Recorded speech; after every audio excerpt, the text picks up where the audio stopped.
არაცნობიერი სიმბოლოების ენით ვლინდება. იგი არ ვლინდება მხოლოდ უნებლიეთ ან იზოლებით მდგომარეობაში.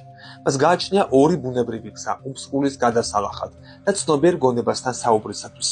პირველი სიზმრებით და მეორე წარმოსახვით. ფსიქიკური კომუნიკაციის უაღრესად დახვეწილი ორივე არხი განვითარებულია იმგვარად, რომ არაცნობიერი და ცნობიერი დონეებს შეეძლოთ ერთად საუბარი და ერთობლივად მუშაობა. არაცნობიერმა განავითარა სპეციალური ენა სიზმრებსა და წარმოსახვაში გამოსაყენებლად. ესაა სიმბოლიზმის ენა. როგორც მოგვიანებით ვნახავთ, შინაგანი სამუშაო უპირველეს ყოვლისა არაცნობიერის ამ სიმბოლური ენის შესწავლის ხელოვნებას წარმოადგენს. ამიტომ აუცილებელია ჩვენი დროის უმეტესი ნაწილი სიზმრებთან და წარმოსახვასთან მუშაობას დავუთმოთ და შევეცადოთ სიმბოლიზმის გამოყენებაც შევისწავლოთ. არაცნობიერის მრავალი კომუნიკაციური მცდელობა ჩვენთვის დაკარგულია. სიზმარში არაცნობიერი ასპექტები ზედაპირზე ამოდის, თუმცა ცოტას აქვს ინფორმაცია, რომელიც აუცილებელია სიზმრების სერიოზულად მისაღებად და მათი ენის გასაგებად. არაცნობიერის აქტივობა ასევე აშკარად ჩანს წარმოსახვის პროცესში.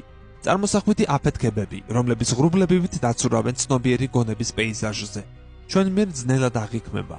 ფანტაზიის წყალდიდობა ბევრ ადამიანს რეგულარულად იპყრობს და მდინარესავით მიედინება მათი გონების კიდეზე. ჩვენ გვგონია, რომ ვფიქრობთ, ან გვგონია, რომ ვგეგმავთ, მაგრამ ხშირ შემთხვევაში ჩვენ წარმოსახვით სიზმარში ვიმყოფებით. რამდენიმე წუთით ვიკარგებით ფანტაზიის ნაკადში, სანამ ისევ არ დავუბრუნდებით საკუთარ თავს ფიზიკურ მდგომარეობაში. იმისათვის, რომ ტოტალურად გავაცნობიეროთ ვინ ვართ, გავხდეთ უფრო სრულყოფილი და ინტეგრირებული ადამიანები. ჩვენ უნდა წავიდეთ არაცნობიერში და დავამყაროთ მის სიღრმეებთან კომუნიკაცია. ჩვენი ხასიათისა და პიროვნების მრავალ განსაზღვრებ ფაქტორს არაცნობიერი შეიცავს.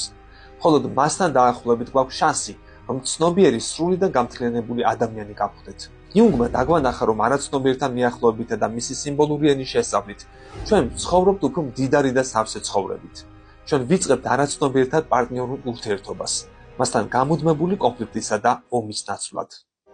თუმცა ადამიანების უმეტესობა ნებაყოფლობით არ უახლოვდება არაცნობიერს. ისინი არაცნობიერის არსებობას მხოლოდ მაშინ აცნობიერებენ, როცა მასთან სერიოზული პრობლემა ექნებათ.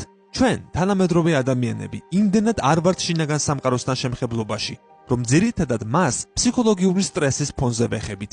მაგალითად, როცა ვფიქრობთ, რომ ყველაფერს ვაკონტროლებთ, შესაძლოა საშინელ დეპრესიაში აღმოვჩნდეთ, სადაც არ შეგვეძლება მკაფიო მოქმედება და არც იმის გაგება, თუ რა ხდება ჩვენს გარშემო. როდესაც ჩვენ აუხსნელ კონფლიქტებს განვიცდით, რომელთა მოგვარებაც შეუძლებელია, როდესაც ვაცნობიერებთ საკუთარ თავში მოთხოვნილებებს, რომლებიც ირაციონალურად, პრიმიტიულად ან გამანადგურებლად გამოიყურებიან.